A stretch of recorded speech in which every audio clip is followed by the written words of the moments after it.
समझायो गोकर्ण ने पिताजी को, पिताजी आप तो वृंदावन जाओ और भगवान को भजन करो। महात्मा जी ने समझाया था बेटा नहीं है भजन करो, लेकिन आत्मदेव पंडित की समझ में नहीं आई। और आज अनुभव के द्वारा ये समझ में आ गयो, सुख बेटा से नहीं, सुख सत्संग से मिले, सुख भगवान के भजन से मिले। और अनुभव के द्वारा ये बात जब समझ में आ गई तो गोकर्ण की बात तुरंत समझ गए और सबको राम राम करके वृंदावन पहुंच गए। और वृंदावन में जाके दिनचर्या बना ली, प्रातःकाल यमुना जी का स्नान, यमुना स्नान करके वृंदावन की परिक्रमा, भगवान के मंदिरों के राधा वल्लभ, बांके बिहारी, गोविंद देव, युगल किशोर, राधा रमण के दर्शन। और दर्शन के बाद महाराज प्रेम से बाल भोग करके और श्रीमद् भागवत की पोथी लेके बैठ जाते थे। दसम स्कंद का पाठ, ब्रिज में रह के दसम का पाठ। श्री कृष्णमापनियतम दसमस्य पाठा। दसम स्कंद श्रीमद् भागवत को पाठ करते, राजभोग प्रसादी पाके विश्राम करते। ब्रज में ठाकुर जी की प्रसाद पाओ और विश्राम करो। काहू के बल भजन को, काहू के आचार, व्यास भरोसे कुंवरी के, सोवत पाँव पसार।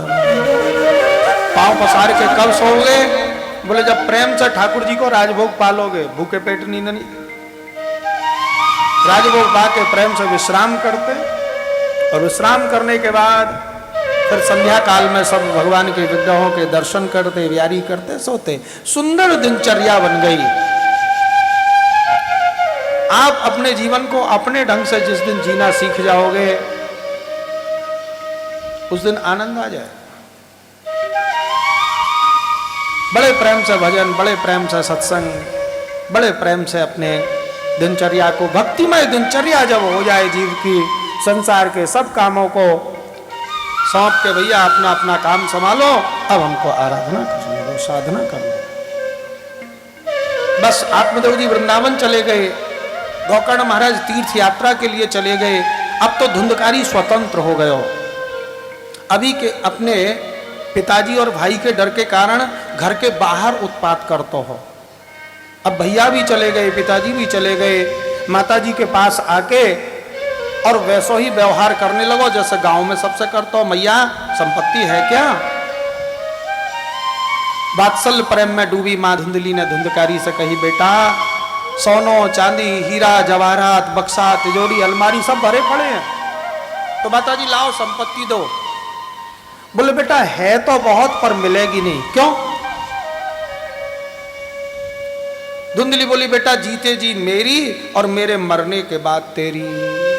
धुंधकारी बोलो मैया हमें तो आज संपत्ति चाहिए, तू जाने कब मरेगी, तुझे लात मार के मार दूं, तुझे मरने में ज्यादा दिन हो तो मैं मार दूं। ऐसे अपशब्द कह के चलो गए। जाकि वाणी नियंत्रण में नहीं रहे, जो कोई को सम्मान करना नहीं जाने, कब कहां किससे क्या बोल दे ये गोविंद ही जाने। बस हमारे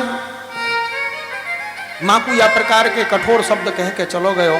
मैया धुंधली सोचने लगी, देखो पड़ोसन से लेके बड़े प्रेम से अपने से ज्यादा मान के पाल पोस के बड़ो कियो, आज कह रहा हो लात मारूं, कल वास्तव में लात मारने लगा। संसार के लोग तमाशा देखें उससे पहले ही मरना ठीक है।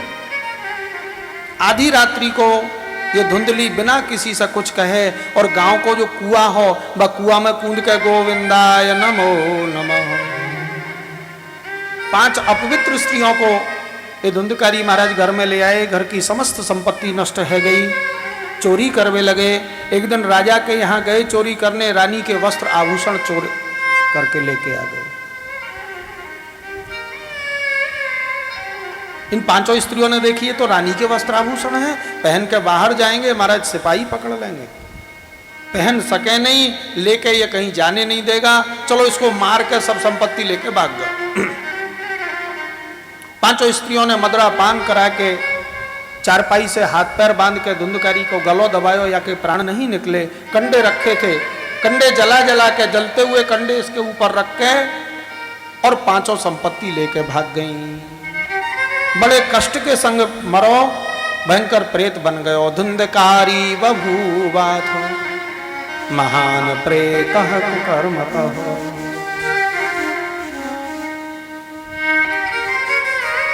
एक दिन गोकर्ण जी को गांव वाले जो अभी अभी गांव से आए थे तीर्थ यात्रा में मिले। गोकर्ण ने पूछी, भैया हमारे घर के समाचार सुनाओ। गांव वाले बोले, क्या सुनाएं? आपने अपने पिताजी वृंदावन भेज दिए, आप तीर्थ यात्रा को चले आए, पीछे से आपकी माताजी कुआं में कूद कर मर गई। आपके भैया 5 स्त्रियों को लाए थे धुंधकारी घर में, वो पांचों स्त्री आपके भाई को मार कर चली गई। अपनी मैया और भैया की मृत्यु को समाचार गोकर्ण जी ने सुनो है। बड़ो दुख भयो। तीर्थ यात्रा करते करते गया जी गए हैं। गया जी में जाए के पिंडदान कियो है मैया और भैया को। अपने गांव में लौट के आए हैं और गांव में आए के अपने आंगन में चौक में चारपाई बिछा के रात्रि में जैसे ही लेटे कि प्रेत आ गए, भयंकर भयंकर रूप धारण करने लगो। कभी देवता बन जाए, कभी मनुष्य बन जाए, कभी राक्षस बन जाए, कभी सुअर बन जाए, कभी हाथी बन जाए, कभी घोड़ा, कभी गधा बन जाए, तरह तरह के रूप धारण करे।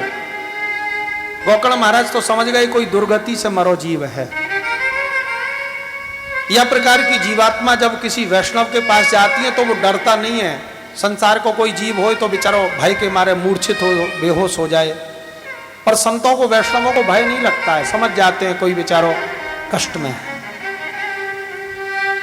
गोकर्ण ने पूछा, भैया तुम कौन हो, काहे को हमको परेशान कर रहे हो, हमें डर नहीं लग रहा है, बताओ क्या कष्ट है। या कि गले में से तो आवाज नहीं निकली। गोकर्ण ने कमंडल में से जल लेकर गायत्री मंत्र पढ़ के जैसे ही छींटे डाले बोलने लगो, अहम भ्राता तदीयोस्मि धुंधकारी नामतः। भैया मैं तुम्हारा भाई धुंधकारी हूं। अरे तेरे लिए गया जी में पिंडदान किया, तेरा उद्धार नहीं हुआ? मेरे जैसे पापी के लिए एक बार नहीं 100 बार पिंडदान कर दो, उद्धार नहीं होगा, कोई और उपाय करो। ठीक है, अभी रात्रि या कल विचार करेंगे। अगले दिन गोकर्ण महाराज ने सब गांव वालों को बुलाया, सब गांव वालों से पूछी, भैया हमारे भाई को उद्धार कैसे होएगा? गांव वाले बोले, महाराज हमारे गांव में सबसे ज्यादा विद्वान आप हो, आप ही विचार करो। सूर्य नारायण ने उसी समय देखी आसमान, गोकर्ण ने उसी समय देखी आसमान में सूर्य नारायण को रथ जा रहे हो। अपनी गायत्री मंत्री की शक्ति के प्रभाव से और सूर्य नारायण को रथ आसमान में रोक दियो। गोकर्ण स्तवनम चक्रे सूर्य वेगस्य वही तदा। भगवान सूर्य नारायण ने पूछी, बेटा हमारा रथ क्यों रोक दिया? बोले हमारे भाई को उद्धार कैसे होएगा? आसमान में से ही भगवान सूर्य नारायण ने उत्तर दियो है, श्रीमद् भागवतान मुक्ति सप्ताहम वाचनम कुरु। तुम अपने भैया को श्रीमद् भागवत की कथा सुनाओ, बाको उद्धार हो जाए। वाचनम करो, पाठन नहीं, मूल पाठ नहीं, श्रीमद् भागवत के ऊपर व्याख्या करो। गोकर्ण जी ने श्रीमद् भागवत कथा को आयोजन किया है, सब गांव वाले आए हैं। ये प्रेत भी वायु रूप से आके एक सप्त ग्रंथि के बांस में आके विराजमान हो गए। पहले दिन की कथा होते ही एक ग्रंथि को भेदन हो गयो, दूसरे दिन की कथा होते ही दूसरी ग्रंथि को भेदन हो गयो, 7वें दिन सप्त ग्रंथि विभेदन हो गई। ये धुंधकारी को दिव्य रूप हो गयो, भगवान के पार्षद विमान लेके आए। धुंधकारी ने भागवत को प्रणाम किया है, हे भागवत भगवान आपको प्रणाम है, जो आपकी कृपा से मेरे जैसे प्रेत को उद्धार हो गयो। गोकर्ण को प्रणाम किया, भैया गोकर्ण आपको भी प्रणाम है, जो आपने श्रीमद् भागवत की कथा सुना के मेरे जैसे प्रेत को उद्धार किया। प्रणाम करके और विमान में बैठा है। विमान महाराज जैसे ही चलने के लिए तैयार भयो, गोकर्ण ने विमान चलाने वाले पार्षदों से कहा, भैया रुको हमको कोई बात पूछनी है। बोलो महाराज क्या पूछना है? बोले बात यह है, मैंने कथा कही, सब लोगों ने कथा सुनी, इस प्रेत ने भी कथा सुनी। विमान अकेले धुंधकारी के लिए क्यों आए, हम सब के लिए क्यों नहीं लाए? विमान चलाने वाले पार्षद बोले, महाराज इस प्रेत ने मन से कथा सुनी, ध्यान से कथा सुनी, बाकी सबने कान से कथा सुनी, इधर से सुनते गए इधर से निकालते गए। कपड़े झड़ाए, चलते समय कथा भी झड़ा दी, व्यास जी आपकी कथा यहीं छोड़ के जा रहे हैं, बाद में ये नहीं कहना सुधरे क्यों नहीं। तो ऐसी कपड़ा झड़ाऊ कथा, इधर से इधर सुनने वाली कथा, इससे खत्म। प्रेत ने जो कथा सुनी, रात भर बैठा बैठा उसका चिंतन करता था, मनन करता था, निधि ध्यासन ध्यान करता था, आचरण में उतारने की कोशिश करता था, सोचता था मैं ऐसा करूंगा, मैं ऐसा करूंगा। सप्तरात्यमुपेशेण प्रेतेन श्रवणम कृतम। 7 दिन तक प्रेत ने उपवास करके कथा सुनी। उपवास को मतलब क्या है? बोले उपवास माने भगवान का चिंतन। उपसमीपे यो वासः जीवात्म परमात्मनो उपवासः स विज्ञेय न तु कायस्य शोषणम्। उपसमीपे यो वासः जीवात्म परमात्मनो। जिस दिन उपवास किया है उस दिन दिन भर आत्मा के द्वारा परमात्मा को चिंतन हो, भगवान का ही चिंतन हो उस दिन।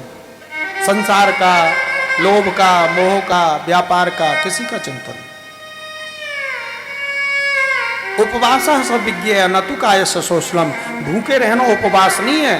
तो बोले दिन भर भगवान की याद करते रहो, यही उपवास है। दोबारा से महाराज श्रावण के महीने में गोकर्ण महाराज ने श्रीमद् भागवत को पुनः आयोजन किया। भगवान आए और सब गांव वालों के सहित गोकर्ण को लेके गोलोक गए हैं। जैसे प्रभु श्री राम जी महाराज सब अयोध्या वासियों को लेके और साकेत में पधारे थे। बोले वृंदावन बिहारी लाल की।